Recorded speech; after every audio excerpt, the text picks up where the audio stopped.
Do you think that sex and kink are always connected? Well, for some people, non-sexual BDSM can be just as enjoyable as the sexual kind.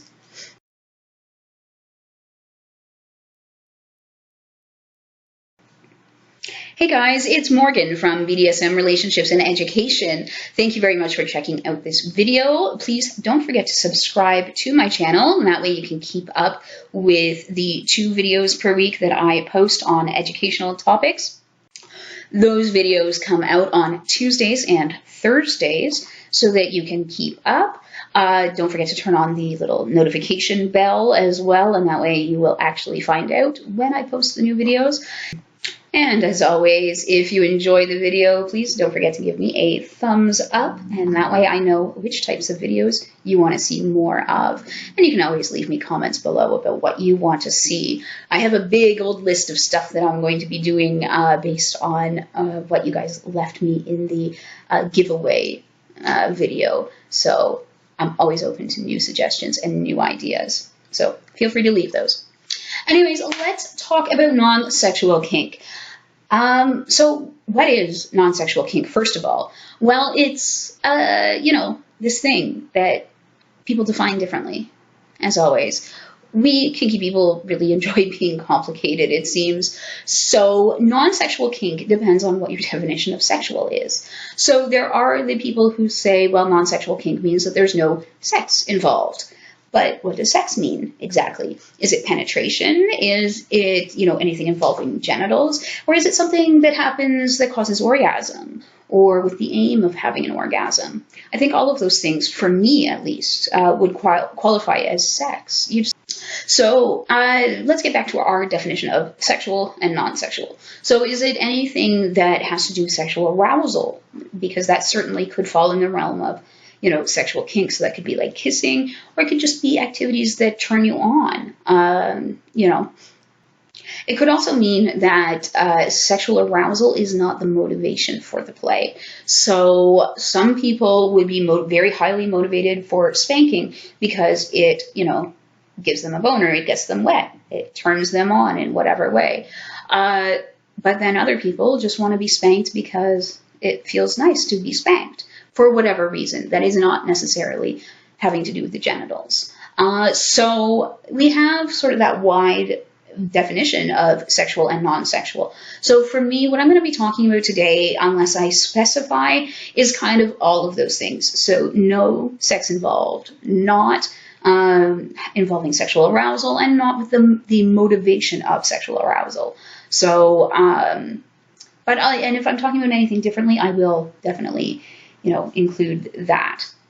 So I'm going to give you a bit of a warning. I'm going to get on a bit of a rant here because you guys really should be used to this by now if you've been following me for any length of time. I like to rant. Anyways, non-sexual BDSM is not asexual BDSM. Those are 2 completely different concepts. Non-sexual BDSM is one thing, asexuality is another. The terms are not interchangeable necessarily. So I try to use examples that other people can understand. So if I go out to lunch with another woman, is it a lesbian lunch?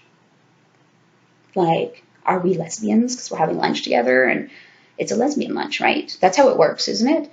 So then why would asexual or non-sexual BDSM be called asexual BDSM? It has nothing to do with each other. Asexuality is, and I will post the link to my video somewhere, I don't know, I'm just going to point, but I'll post the link to my video on asexuality. But asexuality is not experiencing sexual attraction. And that's not oh, I just don't dig you, you're not hot to me, so it's asexual. That's not it. It is an identity. It's just like being straight or gay or bi or pan or whatever. It has to do with who you are attracted to. In this case, no one. And obviously there is that whole umbrella and spectrum of asexuality. I'm a gray A myself, so that just complicates things further. But asexuality has to do with sexual attraction. So again, going back to my lesbian lunch example. If I don't become a lesbian because I have lunch with a woman, I don't become sexual, or somebody else doesn't become asexual because we play. So non-sexual BDSM is playing without sex, and we already kind of talked about the various definitions of sex or sexual arousal or whatever.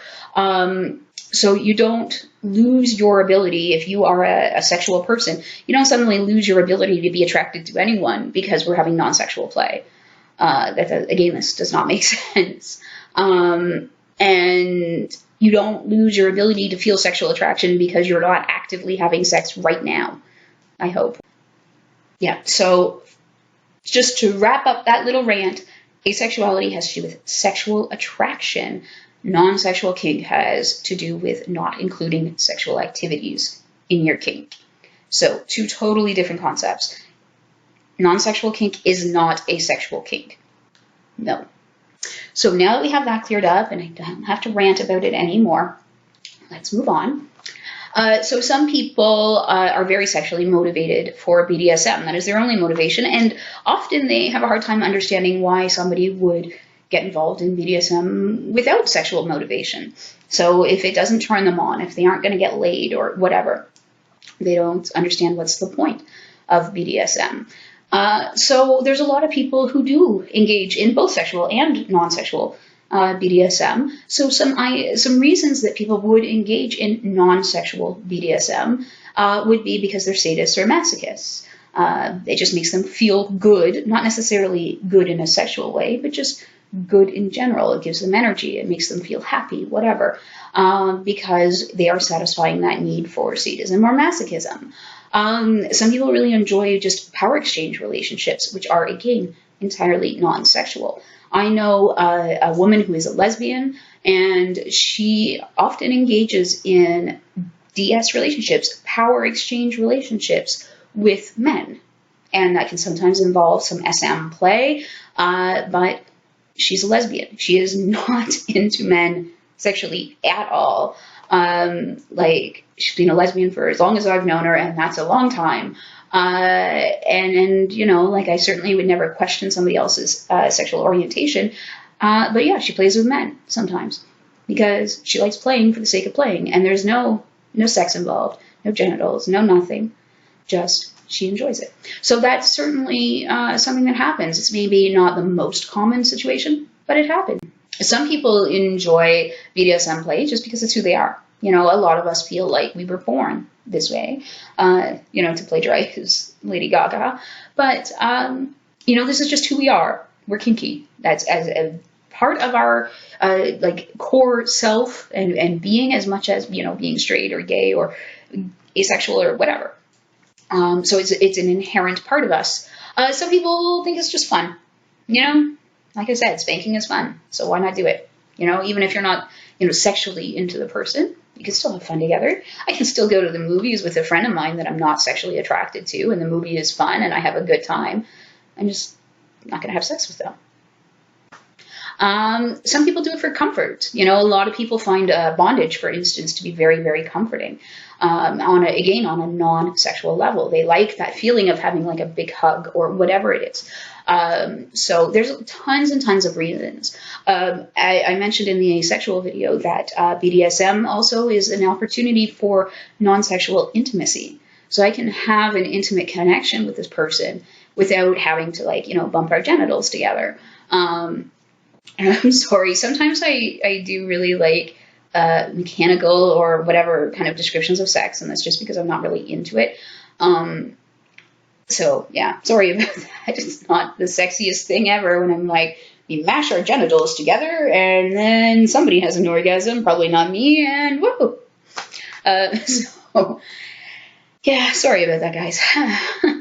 But yeah, so most people that I have met are a mixture between the two. Most people enjoy sexual aspects of kink, but also enjoy kink for the sake of kink, right? So they kind of mix the two. And depending on circumstance and who their partner is and everything else, that's when they figure out whether it's going to be like, ooh, are we going to have sex? Is this like foreplay for sex, or are we having kinky sex? Or, no, this is just like, you know, a bit of kink between friends, a little bit of fun, nothing more. Don't read too much into it. So, yeah.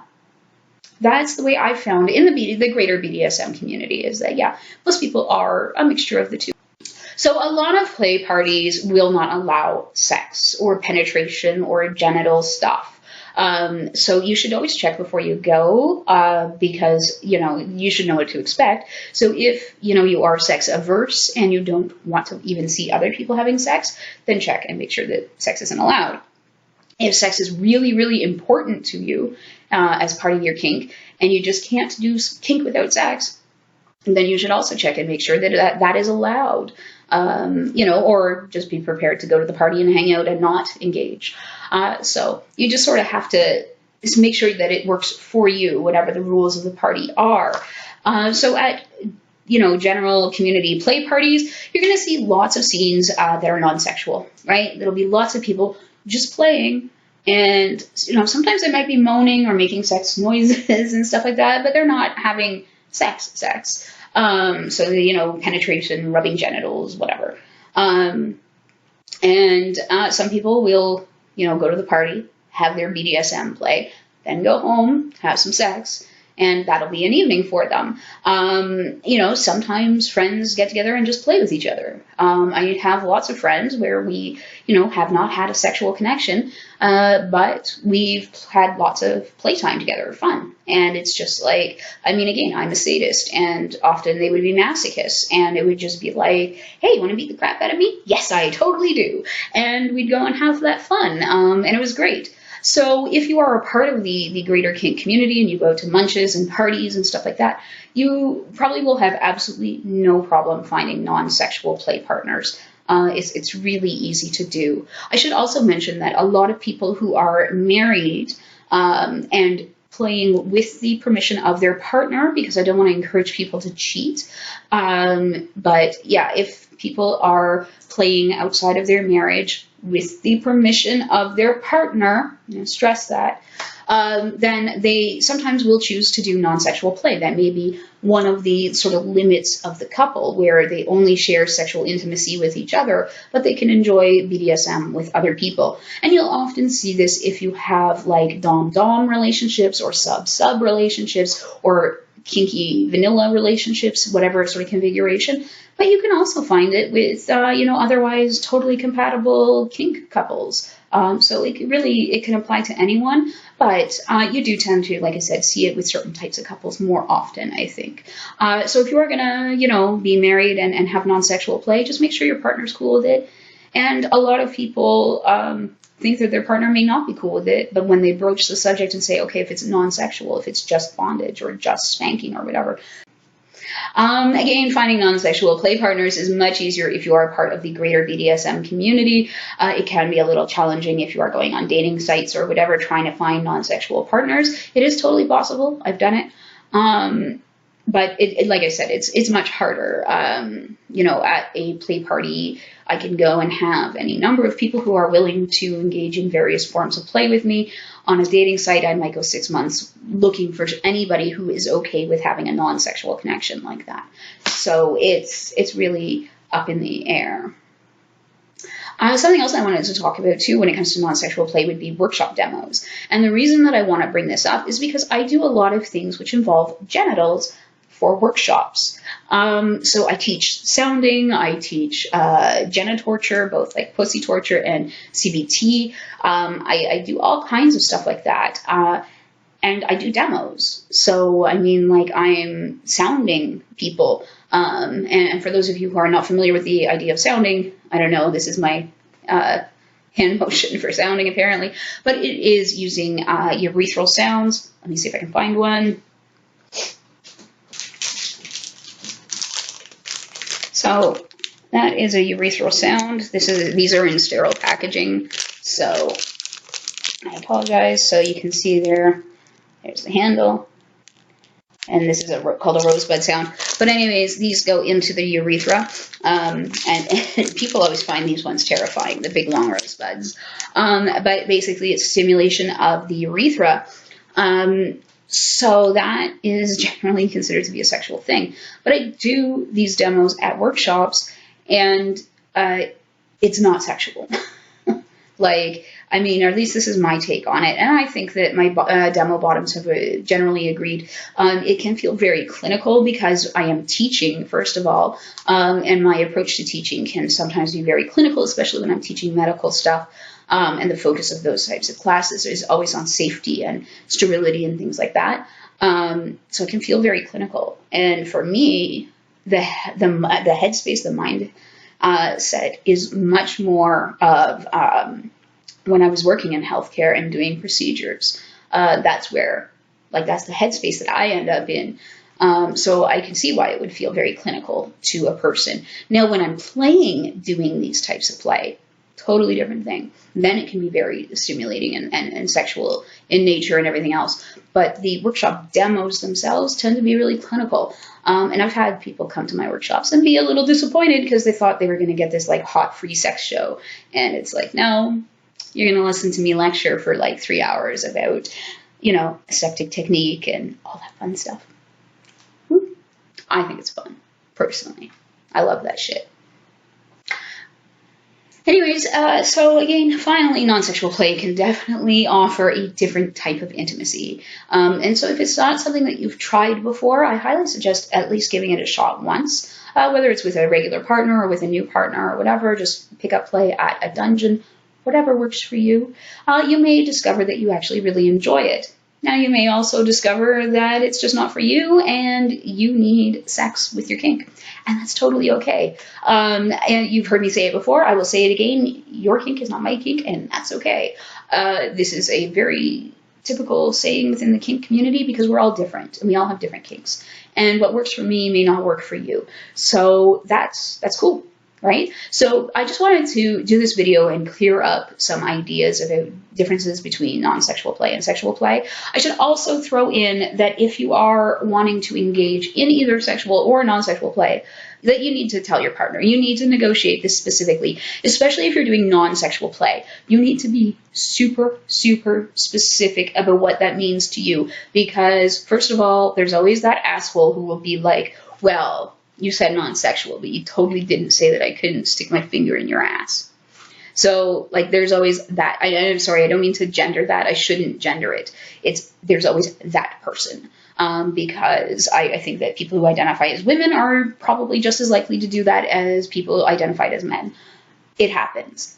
People can be jerks. So you're always going to run into that person.